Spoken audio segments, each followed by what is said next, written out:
Sige, basahin natin. Nakita nyo ang Bible nyo? Buksan nyo ang inyong mga Bible. Sabay-sabay nating basahin. 1, 2, 3, go!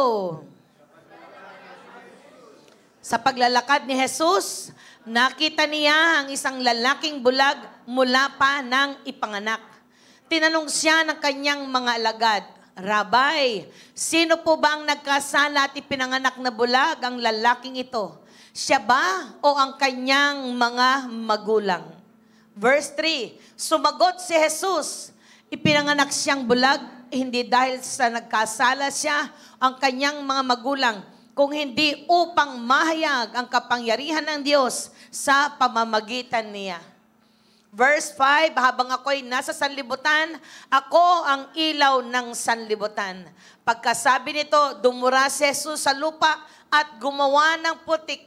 Pagkatapos, ipinahid niya ito sa mata ng bulag. Hindi kayo nagbabasa.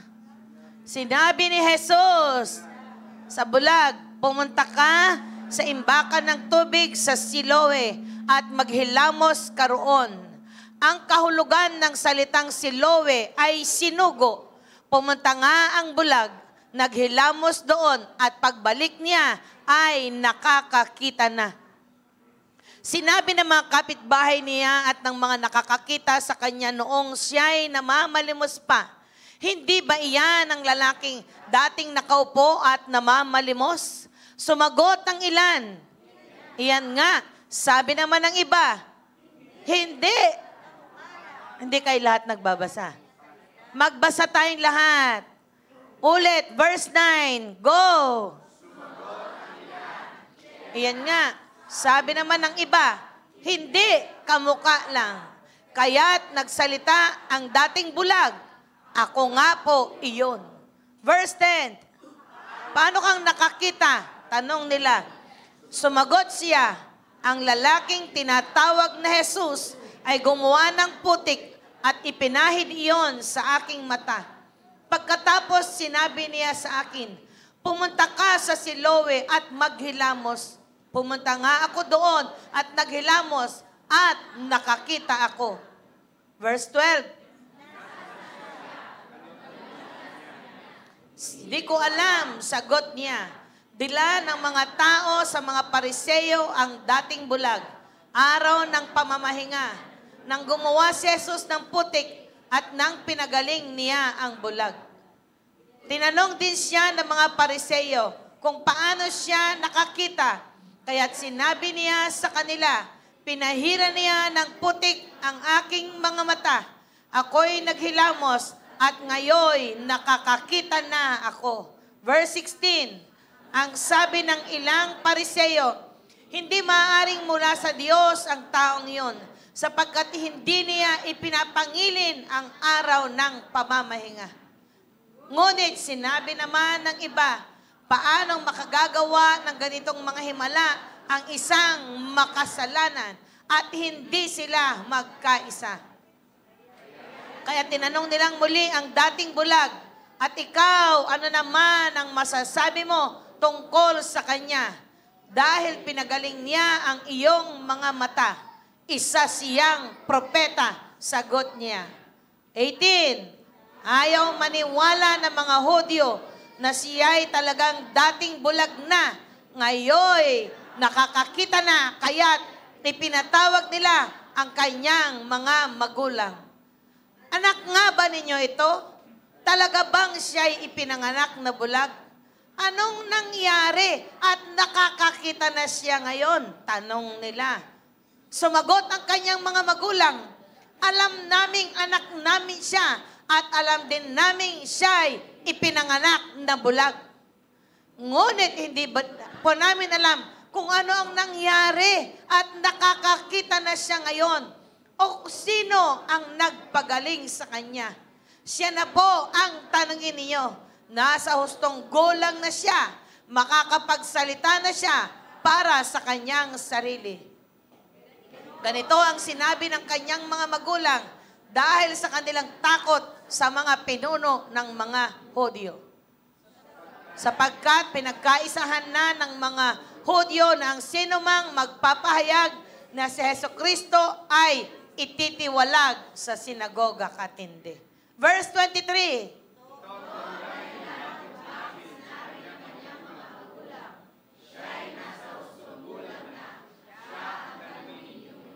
24, muli nilang ipinatawag ang dating bulag at sinabi sa kanya, sa ngalan ng Diyos, magsabi ka ng totoo. Alam naming ang taong iyon ay makasalanan. 25, sumagot siya, hindi ko po alam kung siya'y makasalanan o hindi. Isang bagay po ang alam ko, ako ay dating bulag, subalit ngayon nakakakita na. 26, ano ang ginawa niya sa iyo? Paano niya pinagaling ang iyong mga mata? Tanong nila. Sumagot siya, sinabi ko na po sa inyo, ayaw naman ninyo akong paniwalaan. Bakit gusto ninyong marinig muli? Nais ba ninyong maging alagad didya? Iyo. Verse 28, at siya'y kanilang nilait. Ikaw ang alagad niya. Kami mga alagad ni Moises. Nalalaman namin nagsalita ang Diyos kay Moises. Ngunit ang taong iyon, hindi namin alam kung saan siya nanggaling. 30, sumagot ang lalaki, iyan nga po ang nakakapagtaka. Hindi ninyo alam kung saan siya nanggaling. Gayon may pinagaling niya ang aking mga mata. 31, ngunit pinakinggan niya ang mga sumasamba sa kanya at sumusunod sa kanyang kalooban. 32, mula pa ng likhain ng mundo ay wala pa tayong nabalitaang nakapagpagaling ng mata ng taong ipinanganak na bulag. Wala pong magagawa ang mga taong iyon kung siya'y hindi mula sa Diyos. Sumagot sila, ipinanganak kang lubos ng makasalanan at ngayon nais mo pa kaming turuan? At siya'y kanilang itiniwalag. Tindi talaga. 35, go!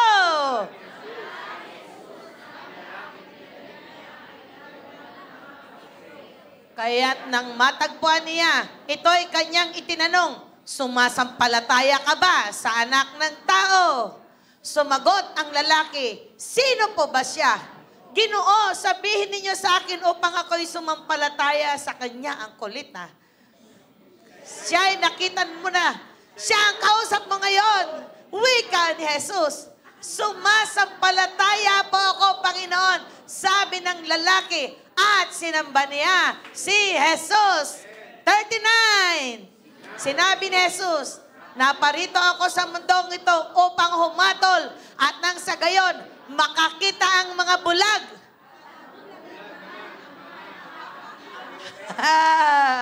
Ulitin niya natin, 39. Naparito ako sa mundong ito upang humatol at nang sa gayoy makakita ang mga bulag at mabulag ang mga nakakakita. Verse 40. At siya'y kanilang tinanong, ibig mo bang sabihin mga bulag din kami?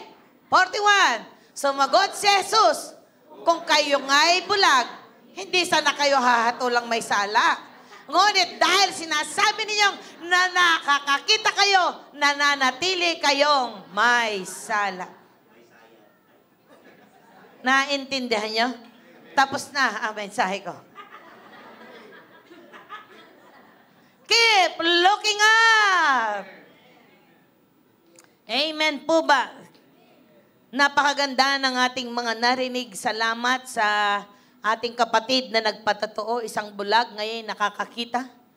At dahil siya nakakita din ng kanyang mga magulang at mga kapatid. Ang nakita nila ay isang bagong bukas, bagong pag-asa. Sabihin mo sa katabi mo, sa loob ng simbahan, mabubuksan ang iyong mata. Sa loob ng simbahan, maaaring masarhan ng iyong mata. Dalawang klase, yung mga Pariseo, mga naniniwala, pero yung pinaniniwalaan nila, yung Old Testament. Pinaniniwalaan lang nila ay si Moises. Hindi sila naniniwala. Si Jesus na yung nagpagaling. Si Jesus pang may kasalanan, siya na nga nagpagaling. Napansin niyo ba yun? Si Maricar, asa si Maricar? Sabi sa Biblia, yung nabulag, hindi dahil nagkasala. Pero si Maricar ay nabulag dahil siya ay ipinalalaglag. Asa si Maricar? Pwede ba dalhin niyo siya rito? Dalawang klase, itong ituturo ko sa inyo, keep looking up. Maraming beses nating sinasabi, tinuturo dito, look forward, move forward. Pero marami ngayon, mga mananampalataya na, nahihirapan na mag-move forward. Alam mo bakit? Kasi ang nakikita na ay hindi na yung kaya pang gawin ng Diyos sa kanila. Ito po si Maricar, palakpakan naman natin ang Diyos sa kanyang buhay. Hindi na nga niya kayo nakikita, hindi pa kayo marunong mag-appreciate. Bigay niyo kaya sa kanya ang inyong mata. Alam niyo ba, yung mata ninyo kailangan ni Maricar?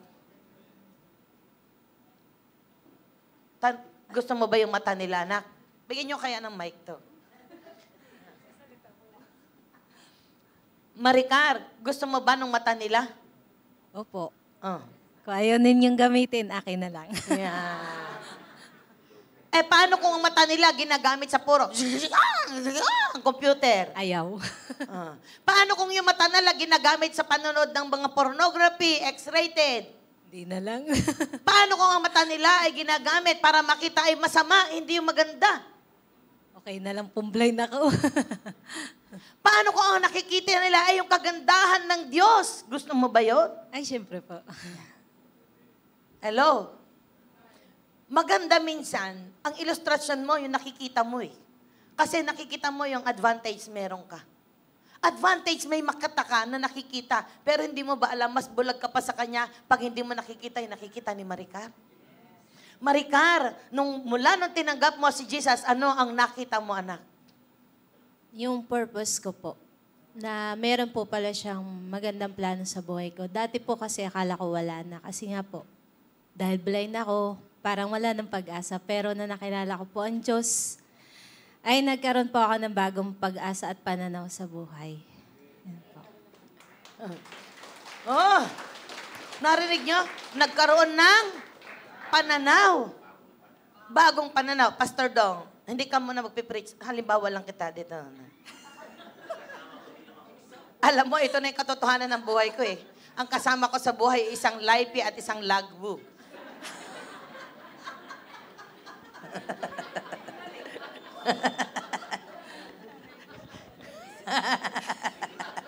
Ang katotohanan ko sa buhay, Laipi at Lagbu. Isang pilay at isang bulag. Pastor Dong, tanungin kita. Yung katulad tanong kay Maricar, gusto mo ba yung paa nila? Siyempre. Bakit mo gusto yung paa nila? Magawa ko yung takbo na nagagawa nila. Yan. Eh, paano kung yung paa nila ay pumupunta sa beer house? Gusto mo ba paa nila? Eh, ayaw ko. Ayaw mo. Paano kung yung paa nila ay pumupunta sa mga maling lugar? Libo, sugalan. Mananatili na lang akong pilay. Yan. Oh. Ibig sabihin, Pastor, gusto mo yung paa nila dahil... Dahil nalalakaran yung purpose ni Lord. Eh ngayon, pilay ka, Pastor. Oh. Nalimitahan ka rin ba dahil ikaw ay pilay? Hindi na nang dumating si Kristo Jesus. Yan. Amen. Palakpakan natin ang Diyos. Sa madalit sabi, dahil hindi ka nalilimitahan, dahil ikaw ay pilay, hindi ka nalilimitahan dahil ikaw ay bulag, ano ang sasabihin ninyo sa kanila? Oh, ikaw muna, Maricar. Dahil nakilala nyo na po ang Panginoon at nasumpungan nyo na po, wag na po kayong umatras. Diretso lang.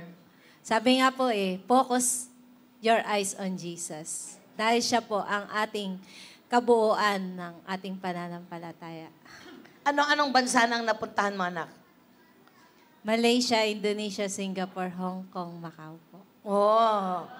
Wow. Bulag ba siya? Diba? Itong si Maricar, may tunay na pamilya sa Mindoro. Pinauuwi namin siya. Bakit ayaw mo umuwi?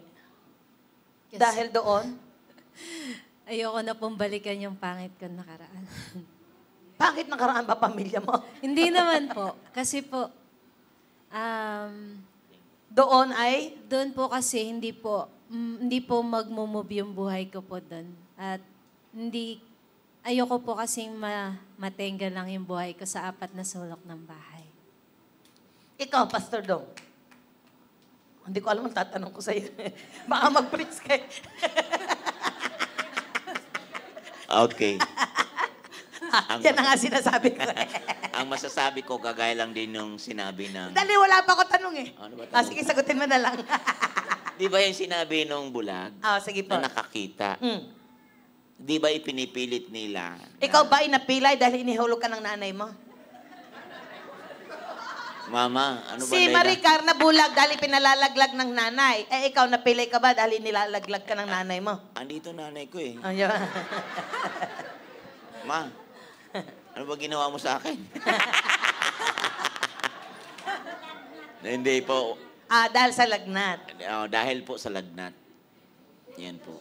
Kung ako ang tatanungin ninyo, mas gusto ko silang kasama kaysa sa naglalakad, kaysa sa nakakakita. May kasama ako sa bahay nakakalakad pero tamaduchi. May kasama ako sa bahay nakakakita pero tamaduchi. Gusto niyo bang kasama ang ganun? So useless ang kasama sa bahay na tamad at useless ang kasama sa bahay na hindi gumagalaw. Mas masarap silang kasama. Alam mo bakit? Dahil sinasabi nila, nakita nila yung purpose, kaya sila gumagalaw. Tanungin mo yung katabi mo, ikaw ba'y bulag? Ikaw ba'y pilay? Alam mo ba ang mga taong mga tamad, tanghali nang gumising? Pupunta sa church late. At pinagagalitan yung pastor, pinariringgan na naman ako. Kaya kailangan mo marinig ito. Kasi hindi mo naman, alam mo ba, hindi ka naman mahasaktan kapag hindi mo na yung ginagawa eh. Tama, mali. Kaya ka nasasaktan dahil ginagawa mo pa. Hello? Si Maricar, ilang beses namin to pinauwi. Sabi ko, anak, 3 buwan ka dyan. Missionin mo pamilya mo. Wala pang 3 araw. Sabi niya, sunduin mo na ako. Maya, andun ako sa Mindoro. Pastora Che, tayo na sa Mindoro. Sabi ng pamilya niya doon, bakit babalik ka kaagad? Yung gagawin ko dito. Pinakakain niyo lang ako, wala akong paglilingkod. Ang isang taong nakakita ng purpose, he or she is a servant. Siya'y naglilingkod. Amen po ba? Pag alam mo ang purpose mo, ikaw ay naglilingkod. Katulad ni Pastor Dong, kala niya to walang ginagawa. Ito ang taong pilay na ang daming ginagawa. Ang dami niyang hinahanap na kanyang kayang gawin. Amen po ba? Pag ikaw ay nakakita ng purpose mo, productive ka. Pero pag hindi mo nakita ang purpose mo, wala kang production. Ngayon, nagtataka ka, ba't ganyan ang buhay mo? At gusto kong sabihin sa inyong lahat, huwag tayong mas bulag pa sa bulag. Huwag tayong mas pilay pa sa pilay. Ngayong umagang ito, dalangin ko sa Diyos, buksan ng Diyos ang mata ng inyong pangunawa. Makita ninyo ito. Ano ba ang purpose ko sa buhay? Keep looking up. Yan ang pamagat ko ngayon. Kaya sila nandirito, nananatili, nakakapagbuo, maraming nagagawa sa buhay. Alam mo bakit? Dahil nakita nila, binuksan ng Diyos ang mata nila. Binuksan ng Diyos ang pag-asa nila. Si Pastor Dong, mahigit 30 years nang naglilingkod. Amen po ba?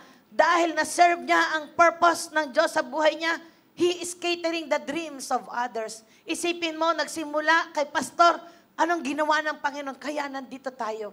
At ito ay hindi dahil sa Kanya, dahil ito ay may nagsamula at may nagpapatuloy. At ikaw, ipagpatuloy mo ito. Kung ang kayang gawin ni Pastor Dong ay 10, gawin mong 100. Amen po ba? Kung ang kayang gawin ni Maricar ay 10, gawin mong 100. Amen? Salamat po sa inyong dalawa. Salamat, Pastor. Ang bait mo ngayon, mahal. Hindi ka nag-preach talaga.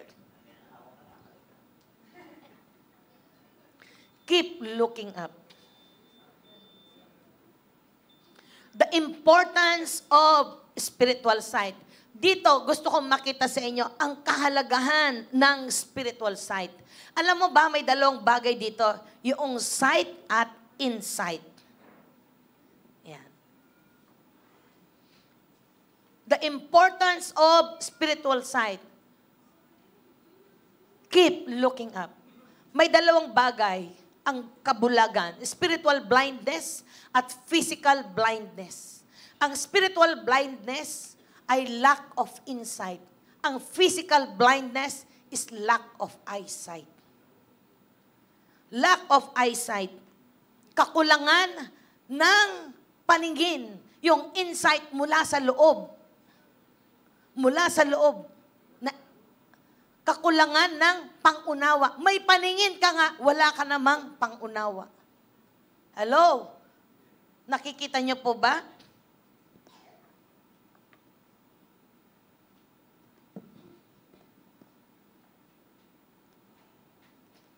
Yung kakulangan ng pangunawa. Lagi niyong tatandaan dito, ha? So, dalawang klase ang kabulagan. Thank you, okay na. Spiritual blindness at physical blindness.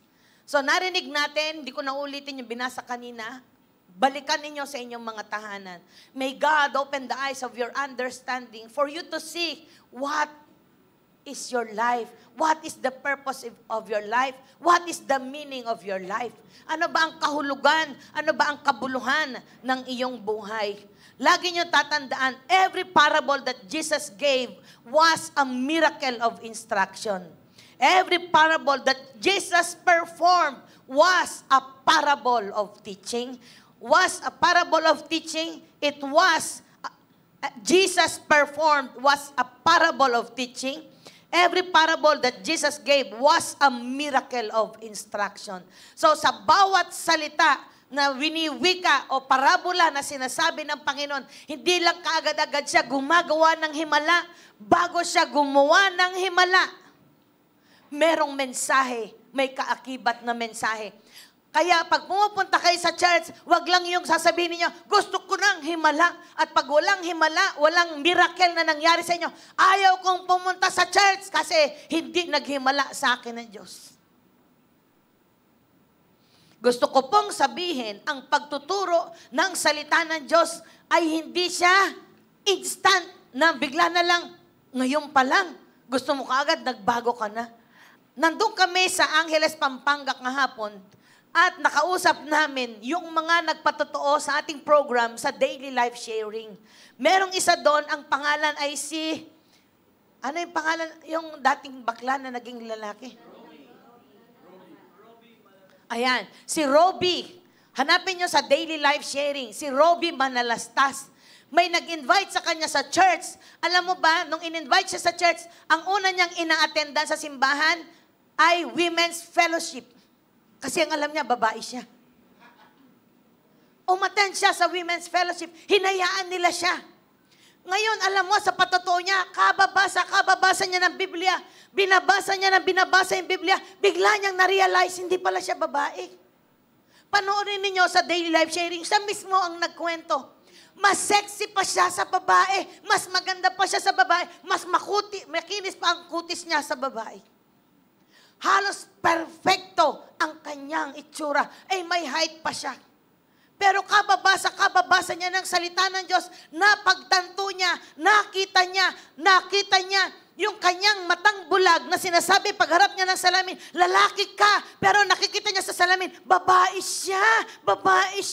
Pero nung nabasa niya ang Biblia, nakita niya pagharap niya sa salamin, lalaki siya. Alam mo, isang araw, ang himala ng Diyos, kababasa niya ng Biblia, nagpunta siya sa parlor at nagpagupit siya. Habang siya ginugupitan, siya ay umiiyak. Nagwo-worship, nagpapasalamat sa Diyos dahil natagpuan niya ang tunay niyang pagkatao. Siya ay lalaki. Palakpakan natin ang Diyos. Ibig sabihin, naalis ang kabulagan sa kanyang mata. Nakakakita pero nabulag. Saan nabulag? Sa maling pangangatiran, sa maling kaalaman. Dahil ipinipilit, oras na ipinilit, alam mo ba doon nagkakaproblema? Ipinilit mo ang iyong maling pangangatiran, diyan ka sumasablay. Ipinilit mo ang iyong maling kaalaman, diyan ka nagkakamali. Ipinilit mo, mas magaling ka sa nanay mo, nabubulagang ka dyan. Nabubulagang ka sa maling pangangatiran. Hindi mo ba alam ang maling pangangatwiran ay isang kabulagan? Akala mo ikaw ang nanay. Akala mo ikaw ang tatay. Ikaw naman na nagtuturo sa nanay at tatay mo. Sandali nga.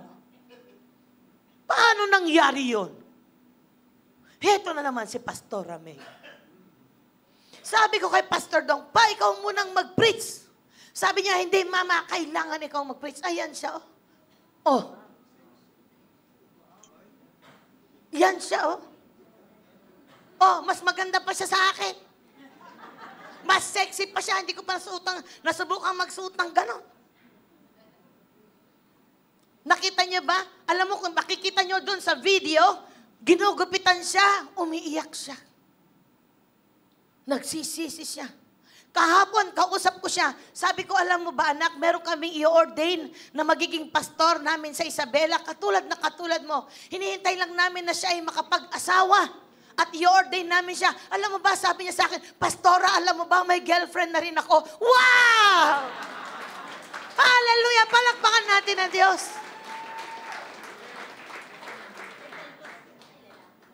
Amen po ba?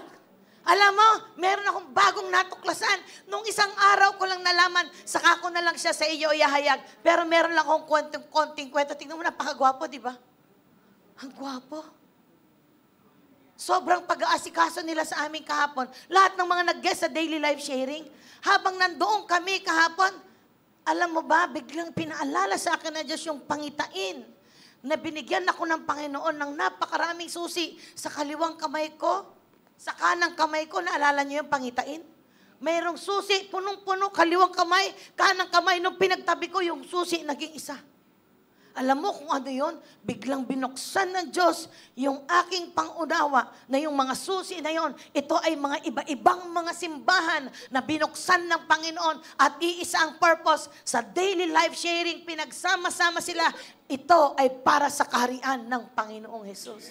For His kingdom, I will give you the keys of the kingdom. Susi yan. Pinagsama-sama ng Panginoon. Inilagay ng Diyos sa aking kamay. Grabe, sobrang saya nila. At ngayon, kasama na natin silang nagpo-promote sa Baguio Convention Center. Lahat ng connections nila, tawagan ninyo ito para maka-attend sila sa Baguio. Amen po ba? Noong isang araw ako ay nagpa-blower.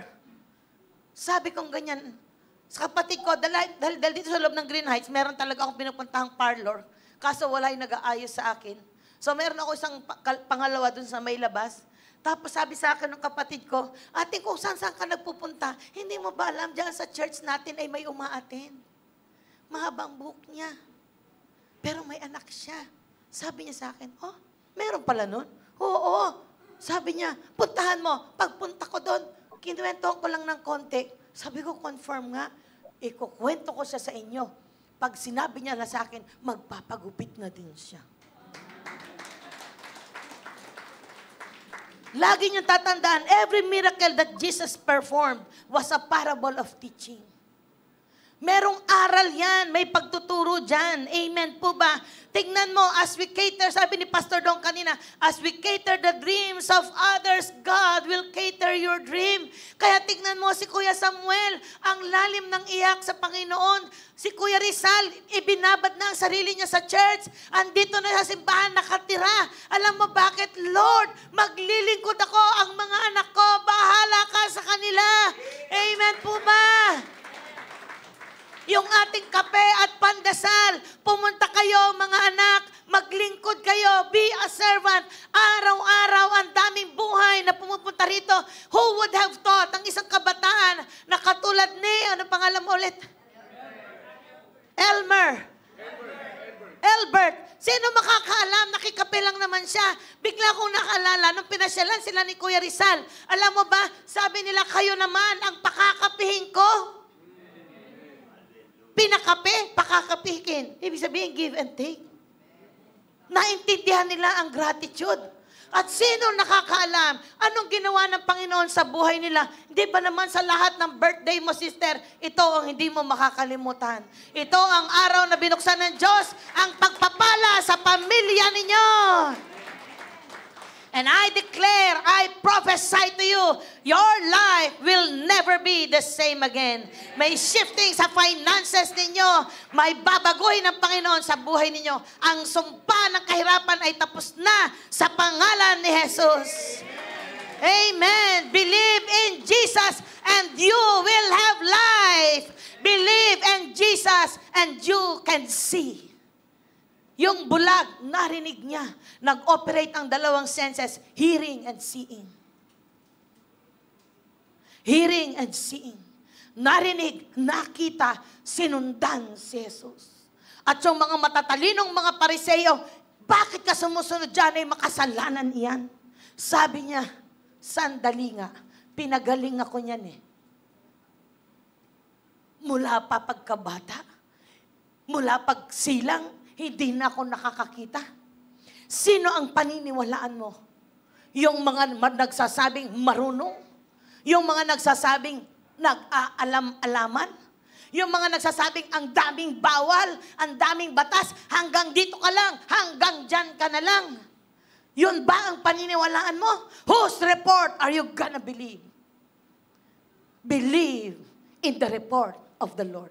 And what is the report of the Lord? Jesus heals.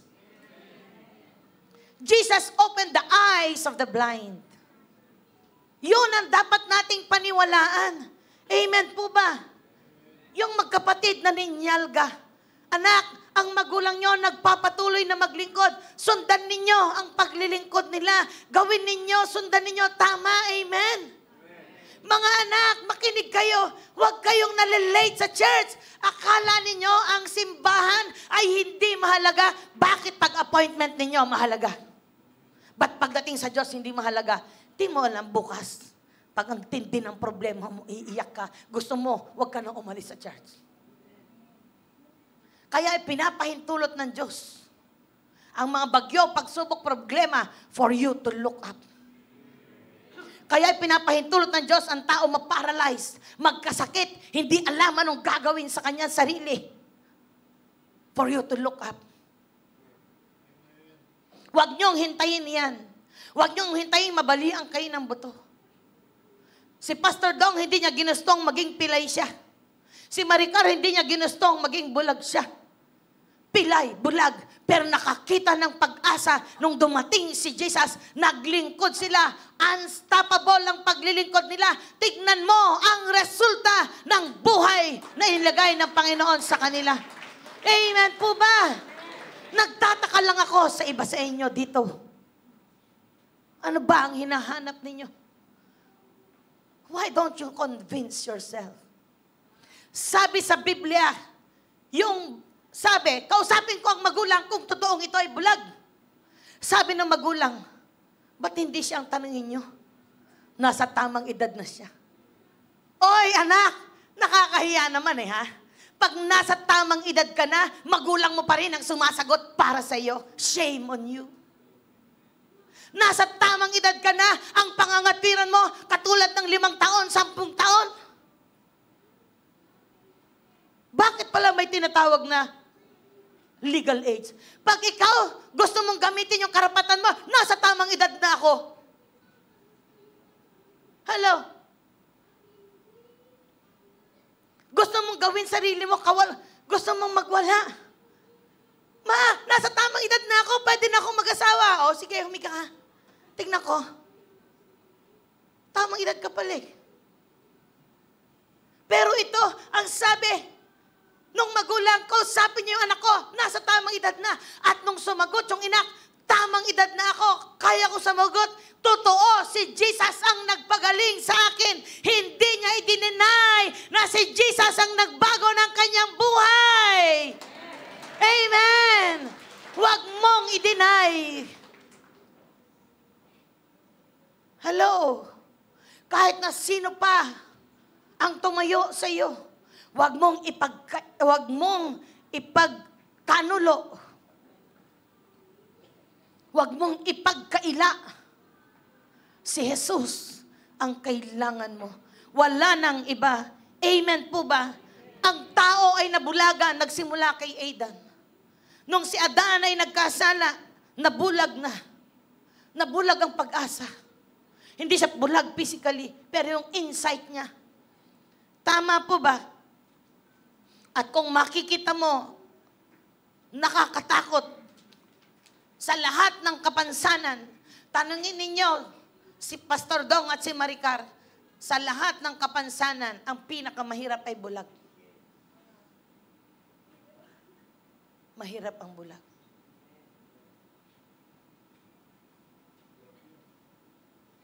Sa lahat ng may kapansanan. Kaya ako, si Maricar, pinahalagahan ko yan eh.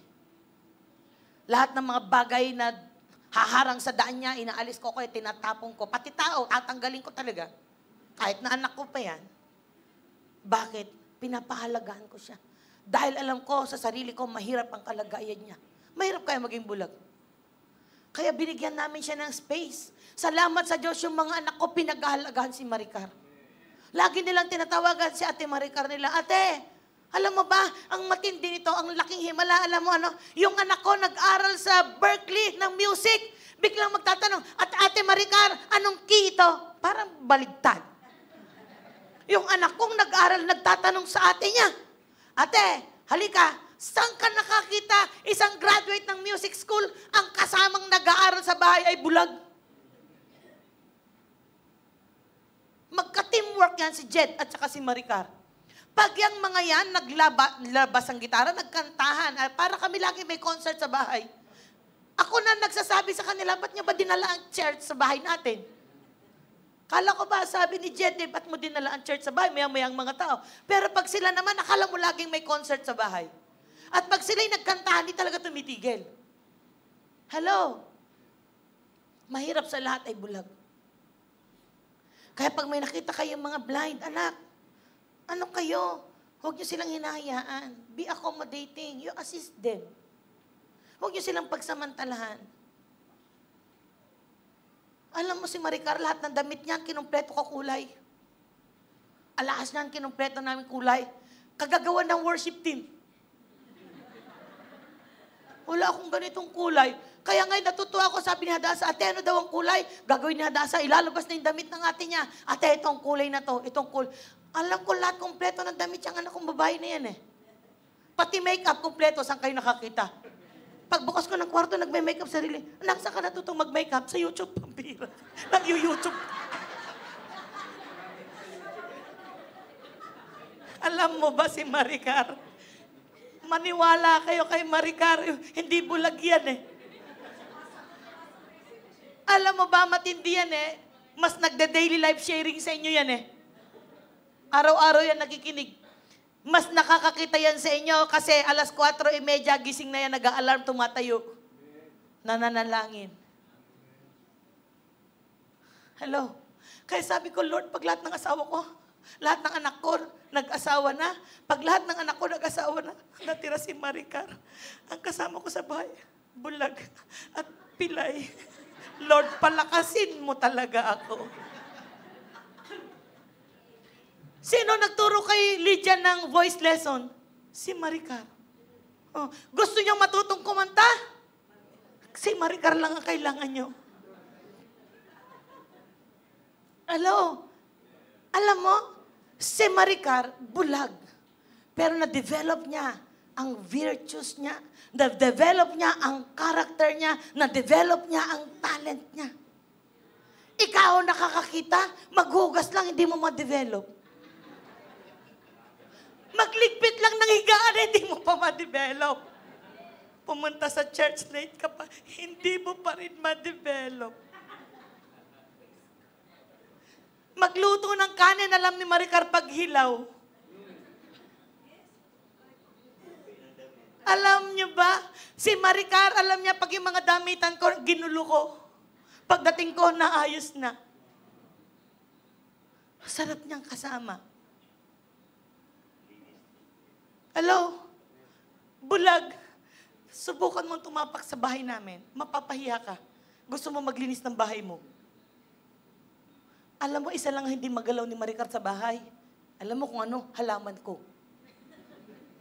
Kaya yung halaman ko, parang bundok. Siguro kung ang anak ko na yan, nakikita niya, palitan mo kayo mga halaman mo, hindi magkakamuka. Anak, ang sinasabi ko sa inyo, katotohanan ito. Kung nasasaktan kayo sa sinasabi ko, mahal ko kayo dyan. Hindi ko kayo sinasaktan para hindi kayo matuto. Alam mo ba yung sinasabi ko, hindi naman ako nagsabi lang sa inyo.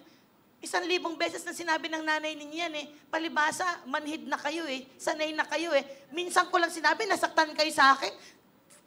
I-record mo yung sinasabi ng nanay mo sa iyo. Di ba? Minsan ko lang sinabi, nasaktan ka kaagad sa akin ah. Pati ka nasaktan sa sinasabi ng nanay at tatay mo. Sila naman ang nagpapakain sa'yo, di naman ako.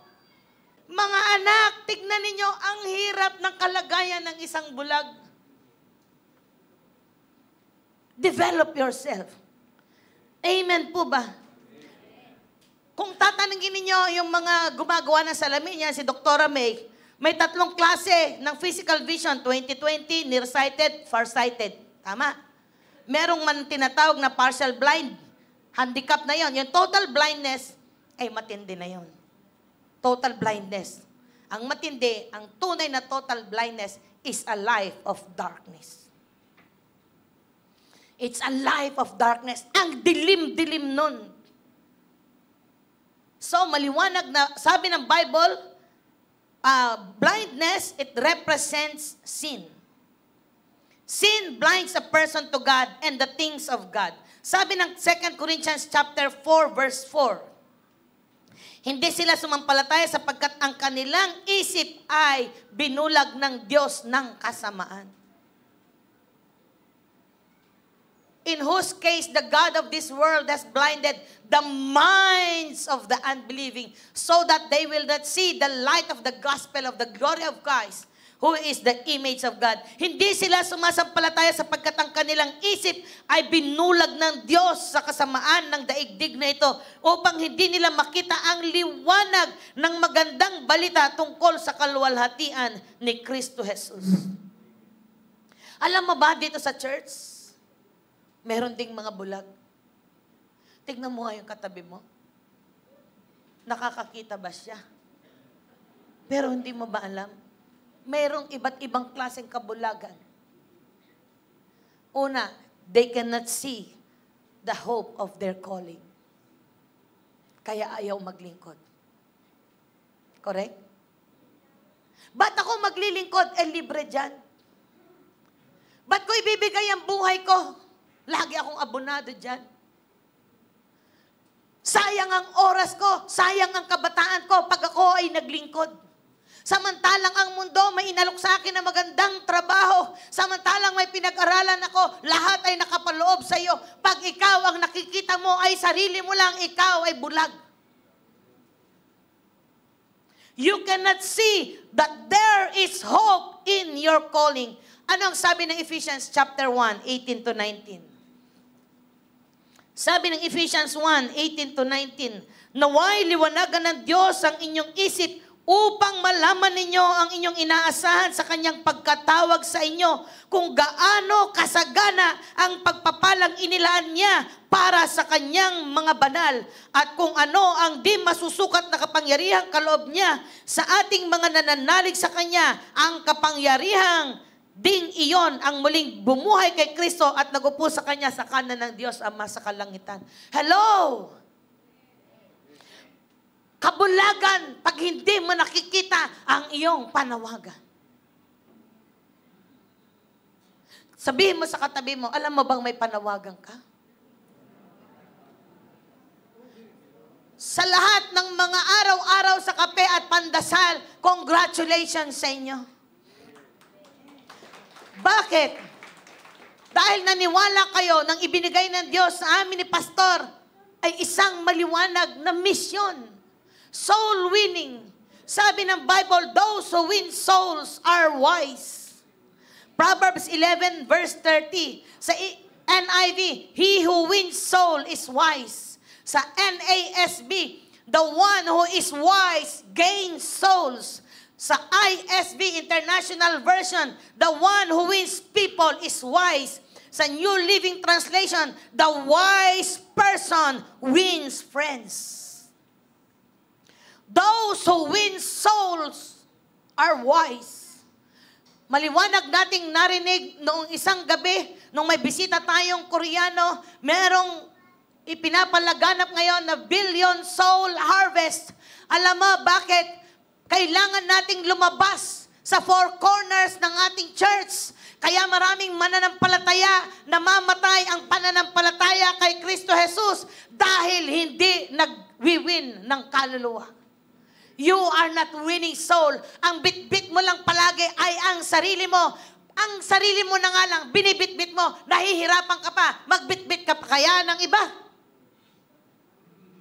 Pag hindi ka nag-e-evangelize, hindi ka nagdadala ng kaibigan, hindi ka tumatalino.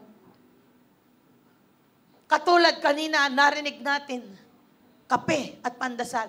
Ito ang matindi, si James, araw-araw si James dito. Saan ba siya nakuha sa kape at pandasal? Sabi ni Kuya James, doon sa bahay namin, nakaupo lang ako, walang ginagawa. Pumunta ako sa church, sa kape at pandasal, meron akong ginagawa, naging productive siya. Tignan mo, dati namumutla, tumataba, napilay, nagpabaptize, naka-wheelchair. Yung anak niya, sabi namin dito, di ka pwedeng i-baptize pag wala kang pamilyang nag-witness sa iyo. Iyak siya ng iyak. Sino kaya ang anak niyang madadala? May nadala siyang anak niya, hindi niya kapananampalataya, pero dahil mahal siya ng kanyang anak, nag-witness dito. Umiiyak at pagkatapos saka umalis. Anong kasunod na nangyari kay James? Ang nangyari yung asawa niya, hindi nakatulog. 7 years siyang hindi kinakausap. Bigla silang nagpatawaran. Sabihin nyo sa akin, mali ba ang ating ginagawa? Kaya tayo, those who win souls are wise. Encourage yourself. Mga kabataan, worship team, kaya ang dry ninyo, ang tamad ng paglilingkod ninyo, napaka-dry dahil hindi kayo nagso-soul winning. Ang tagal mo na sa church, bit-bit mo, sarili mo. Alam mo ba, ang hindi nag-win ng kaluluwa, ang nakikita ay ang mali ng pastor. Ang nakikita ay mali ng manggagawa. Ang nakikita ay A to Z. Ang nakikita yung program, hindi nakikita ang presence ng Diyos. Samantalang pag ikaw ay puspos ng Espiritu Santo, sasabihin mo, mag-preach ka pa, pastor. More pa, pastor. Sa mga salitang sinasabi mo, nahubog ako, naayos ako. Amen po ba? Tignan mo si Bea, di ko naman to kilala. Pero kung mag-comment sa akin dito, lagi inaaway na naman ako dito. Hindi ko pa nga nakikita. Pero yung laging nagsasabi na inaaway ko, tignan mo ting darating, laging may regalo. Pinangangaralan ko siya, ang na-born again, ang na-repress ay yung katabi niya. At yung katabi niya, na-inlove tuloy sa mister niya. Hallelujah. 70 plus na yun, hindi ko na sabihin pangalan. 70 plus. Ngayon niya lang naintindihan, masarap pala magpasakop kay mister. Amen. Palakpakan natin ang Panginoon. Anak, hindi personalan ang pangangaral.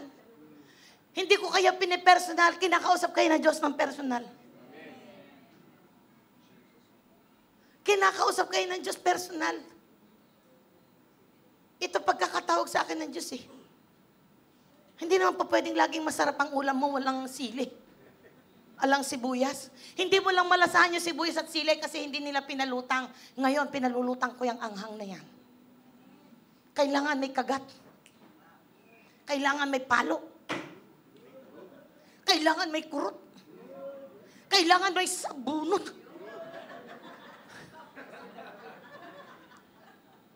Hello! Itong babaeng matapang na to, gusto kong sabihin sa iyo, tanungin ninyo ang kapatid kong panganay, dahil sa katapangang ito na inilagay ng Panginoon sa buhay ko, naakay ko buong pamilya ko. Hello! Ang tapang ginagamit para palayasin ang demonyo sa buhay mo. Kaya ka nagagalit sa akin kasi kakampi mo pa siya. Tinutulungan kita, hindi mo ba alam, anak? Tinutulungan ko kaya kayo. Pag sinasabi ko sa inyo na, anak, huwag kayong malay, tinutulungan ko kaya kayo pumunta na maaga. Subukan mo gawin yan sa teacher, di ka makakapasa. Pero bakit sa Diyos? Gusto mo pala makapasa? Gusto mo pag sa Diyos answered prayer ka, sa paglilingkod, tatamad-tamad ka. Anak, hindi po pwedeng gusto mo lang sa magulang mo ay reward, allowance, masarap na pagkain, masarap na higaan, may aircon. Diyos ko, tanghali na ay pag gumising ang mahal na ng babayaran ng kuryente. Yung nanay, tatay mo magtatrabaho na naman na magtatrabaho para bayaran lahat ng mga ginagastos mo. Nakakapagod naman ah. Ang dami mong ginastos hanggang ngayon, pinagtatrabahuhan ka pa rin. Kailan ka kaya magiging responsable sa sarili mo? Tanangin niyo siya. Nasa tamang edad na siya. Magulang. Pag ang mga anak natin, in-exercise nila ang will nila, release natin sila. Pag hindi natin sila in-release, may hold tayo sa kanila, hindi sila matututo. Sa umpisa, masakit. Sa umpisa, mahirap. Okay lang. Bakit? Di ba? Sa hirap, sa sakit, sa pagod, diyan ka naman natuto. Ang mga anak natin hindi natututo sa ginhawa, turuan natin sa kahirapan.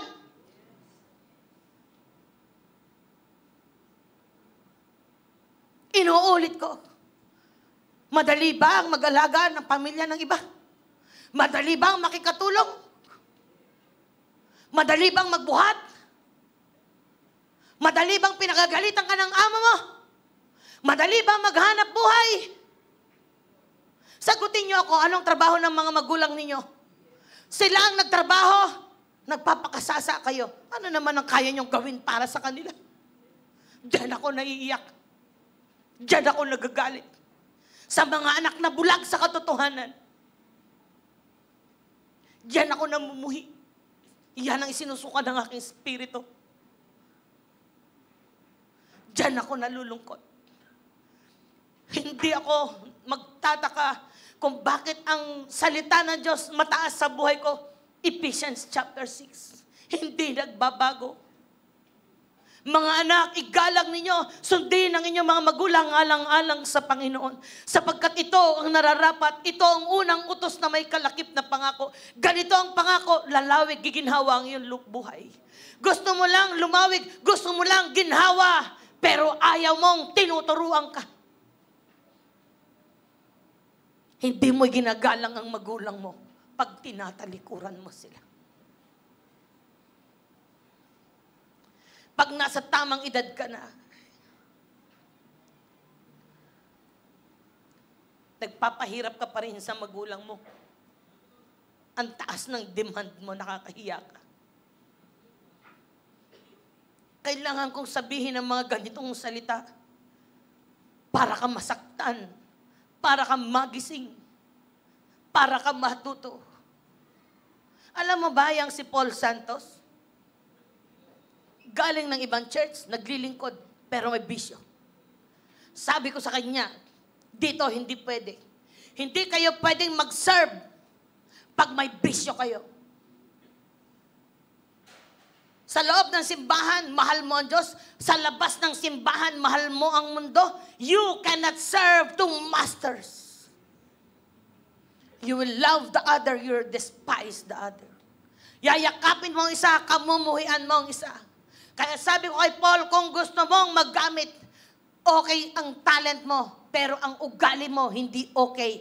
Ang ugali mo, knock out. Ang talento mo, okay.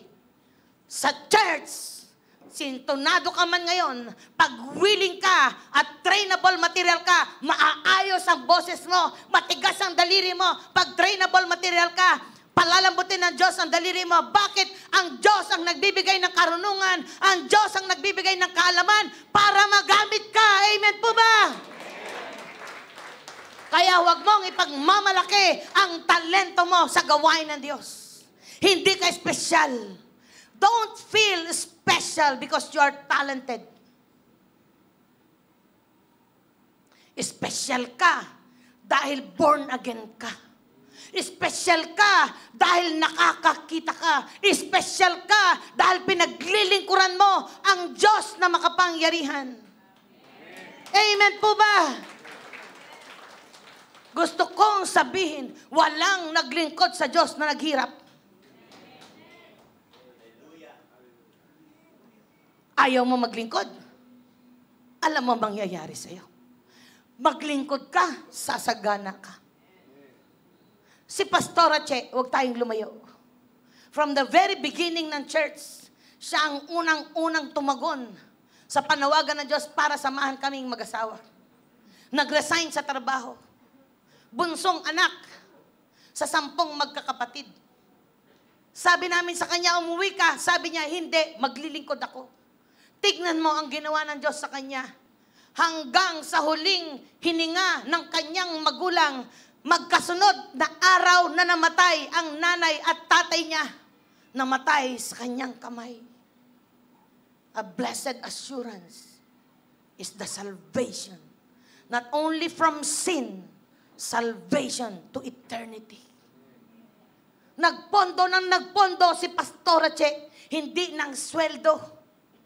Nagpondo siya ng paglilingkod, araw-gabi. Pag kami nagtatrabaho niyan, 24 hours a day. Walang puyat-puyat dyan. Hello? Kaya ganun na lang ang pagsunod. Kaya sila Pastora Che, pinagpala ba namin sila? Hindi. Hindi kami ang nagbibigay ng pagpapala. Yung paglilingkod, yung pinaglilingkuran nila, ang nagpala sa buhay nila.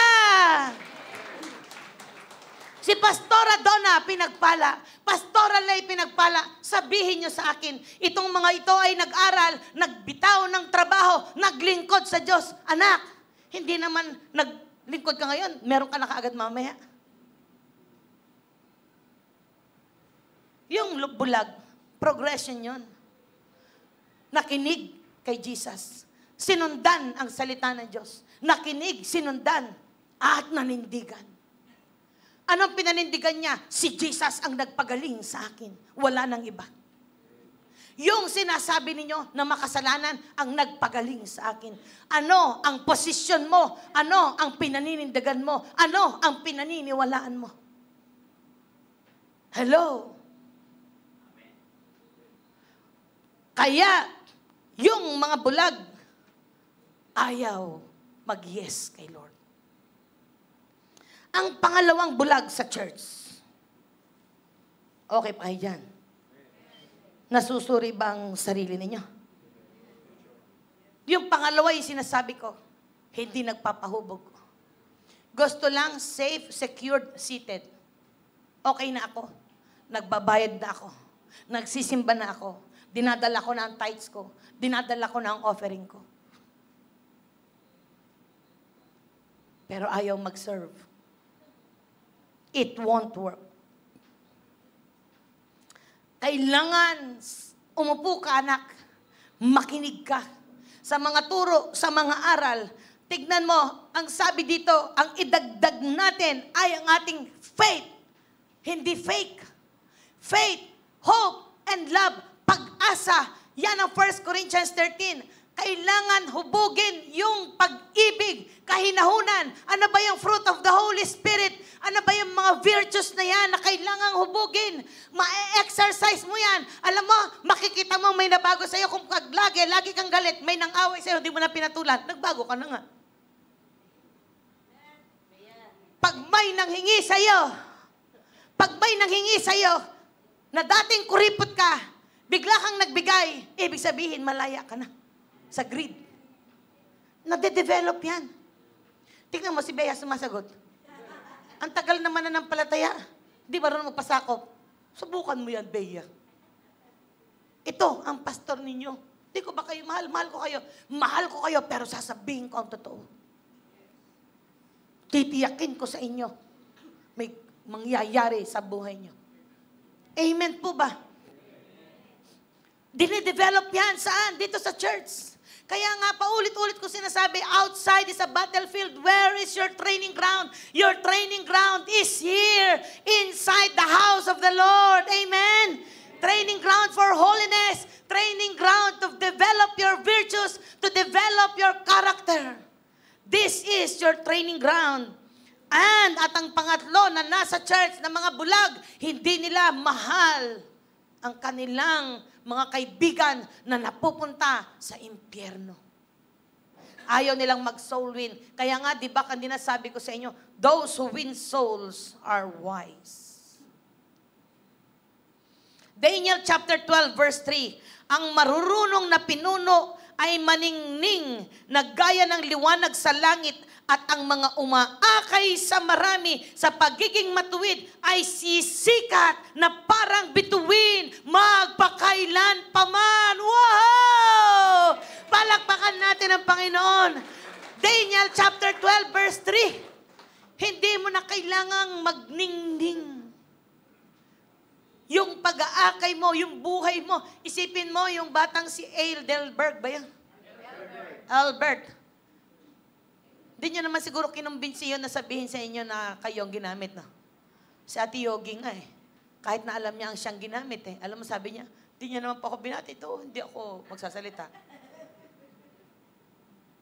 Magniningning ka lang kusa. Maalala nila si Kuya Rizal. Maaalala nila si Ate Yogi. Maaalala nila si Samuel. Lalo na pag si Samuel at si Salve napunta ng Amerika. Maaalala kayo ng mga tao. Kasi bakit? Matuto kaya kayo sa kanila. Alam mo ba itong mga ito? Dahil dinevelop nila yung kanilang virtues, mag-soul win. Ang unang na-develop sa kanila, kapal mooks.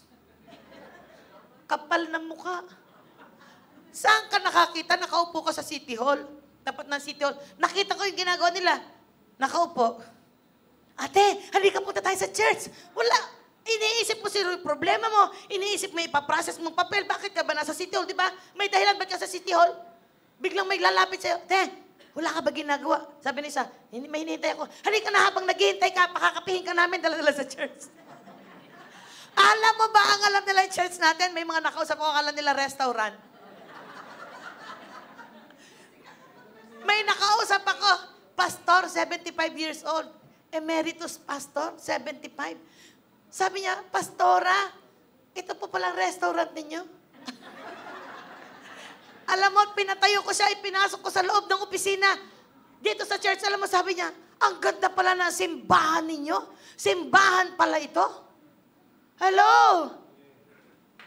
Alam nila, restaurant, simbahan daw pala, palakpakan natin si Jesus. Maraming nagsasabi, hindi nila alam, simbahan ito, akala nila ordinaryong bahay lang. Pagpasok daw pala, ang ganda. Wala yung pagkakaiba yung pastor natin, pilay. Parang hindi makakapag-akay. Ikaw nga, di makalakad, aakayin mo pa ako sa paglalakad ng katuwiran. Pero tignan mo, pagpasok, pag kinausap mo, ganda pala ng kalooban, sabihin mo sa katabi mo, ikaw din yun. Kaya sa linggo, may akay kang isa. Oh, isa ang akay mo. Magniningning. Magpapasalamat sila sa Diyos. Bakit binigyan mo sila ng pag-asa?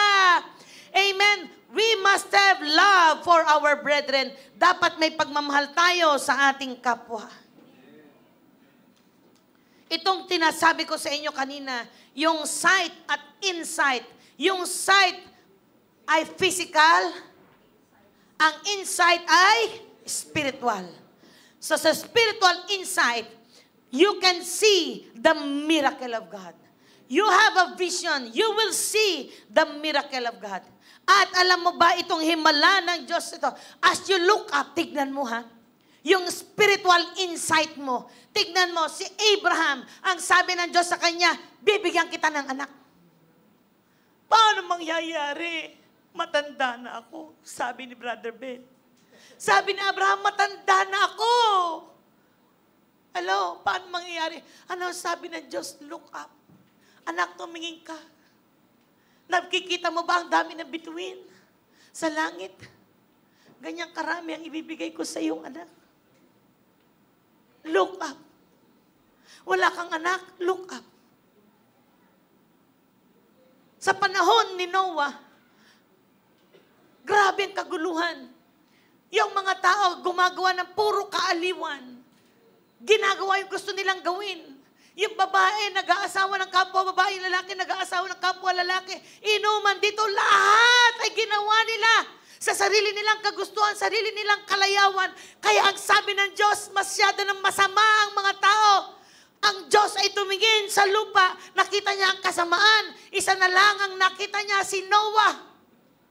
Ang sabi ng Diyos, Noah, magbuo ka ng arka. Isama mo ang pamilya mo, ang mga hayop, dalawa-dalawa. At ano ang ginawa? Naniwala si Noah sa Diyos.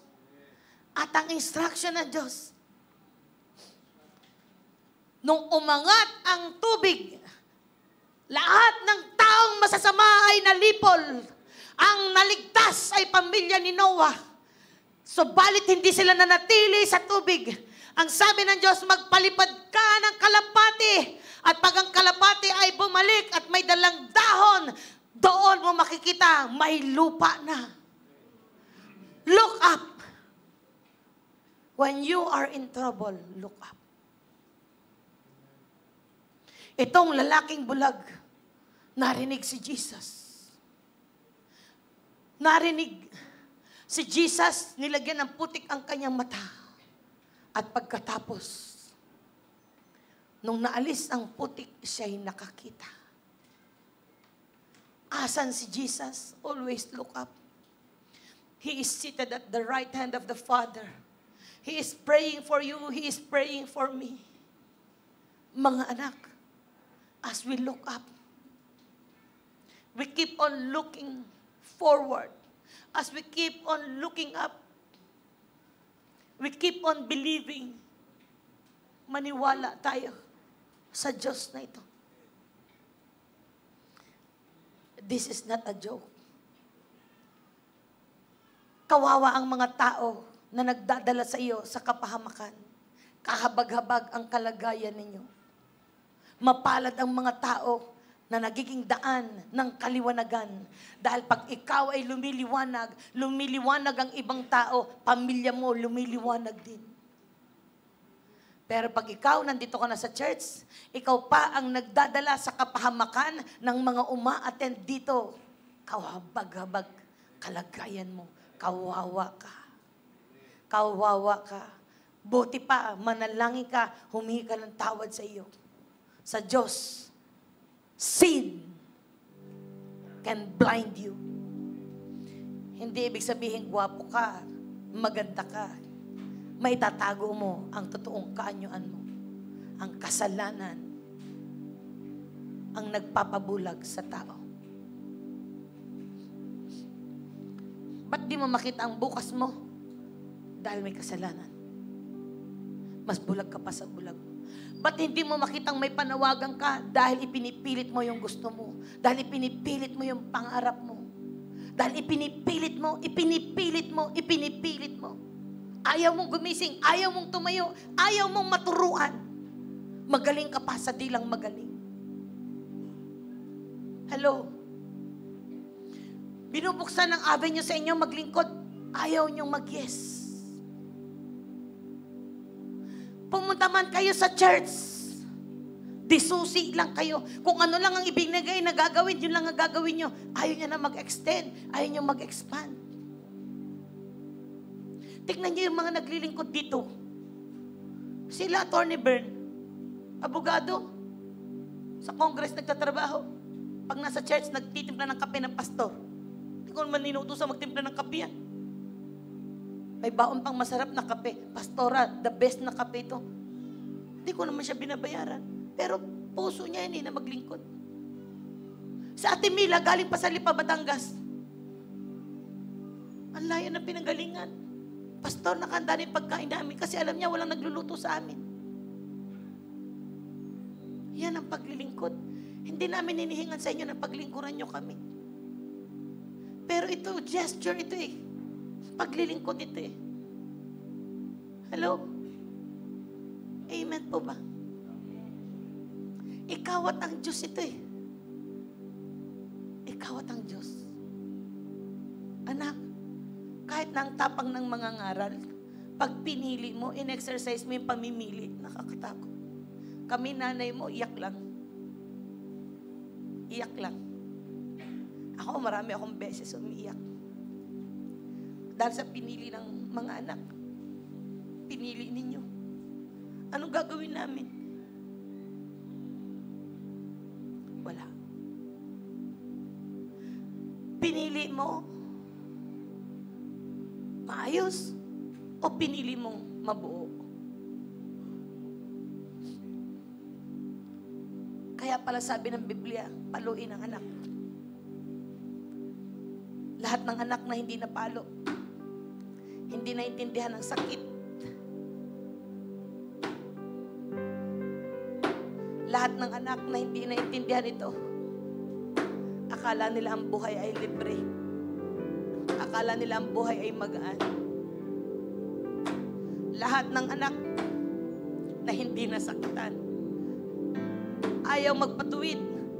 Lahat ng anak na itinatago ng magulang ang kasalanan ng kanyang anak. Hindi mo alam, pag nag-iisa ka, may ginawa ka, tinatago mo, maramdaman mo sakit ng ginawa mo. Minsan may tumawag sa akin, Pastora, patawad po. Bakit? Nanganak na po ako. Ay, Diyos ko. Sabi ko, anak, wala na akong pwedeng sabihin. Kasi dati, sabi ko sa'yo, di ba, magsimba kayo. Pinagtatawanan niyo ako, nilalait niyo ako. Sabi niyo, matapang ako, mabagsik ako. Para niyo sinasabing wala akong kwentang pastor. Okay lang sa akin. Maghihintay lang ako. At nung umiiyak, nanganak na. Sabi niya, ang hirap pala manganak. Yung hirap mo mananakit sa'yo. Yung hirap na pagdadaanan mo, na hindi mo sana dadaanan kung nakinig ka. Kaya sabi ng magulang mo, kung makikinig ka, kung nakinig ka, kung nakinig ka, kung makikinig ka lang, anak, maiiwasan mo to. Pero dahil hindi ka nakinig, hindi ako magbabago dahil ayaw mo sa akin. Tinawag ko ng Diyos na ganito. Hindi ko to i-compromise kasi proven and tested. Mga anak ko, mga kapatid ko, mga pamangkin ko, pag nakita nila ako, tingin ko pala humanda talaga sila pag may mali. Napahamak ba? Hindi. Hindi kita pinapahamak. Inaalis kita sa kapahamakan. Hindi kita pinapahamak. Inaalis kita sa kapahamakan.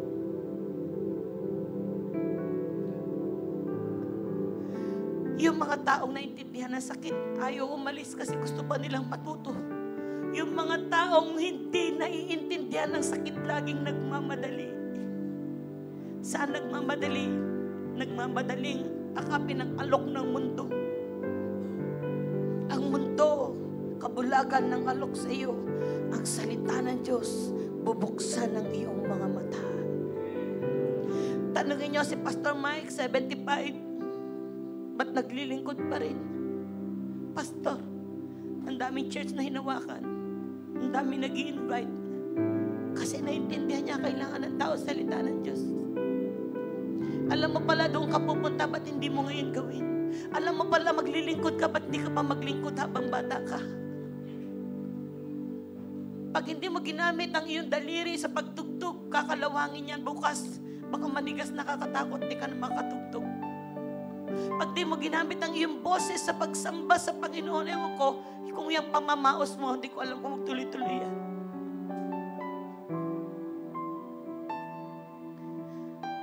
Kaya ganito ako katapang. At the age of 21, tinawag ako ng Diyos, nag-resign ako sa trabaho ko. 52 na ako, may pinangihinayangan ba ako? Wala. Dahil hanggang ngayon, nakikita ko ang himala ng Diyos. Keep believing. Keep looking up. Kanino ka ba nakatingin? Do not remove God in the equation. Always put your faith and trust in God in everything that you go do, and you will be victorious. Your past victory is over. Your past achievements, Your past failures, tapos na yun. Answer the call of God. Answer it. Don't dilly-dally. Now is the time. Give your life to Jesus. Mananatili, marerefresh ang inyong pananampalataya sa Diyos. Win soul for Christ. Those who win souls are wise. Alam mo ba, may isang nanay dito na naabot natin dahil sa kanyang anak na na-meet namin sa Abu Dhabi. Ngayon ay pastor na. Si Pastor Ana Tamaray.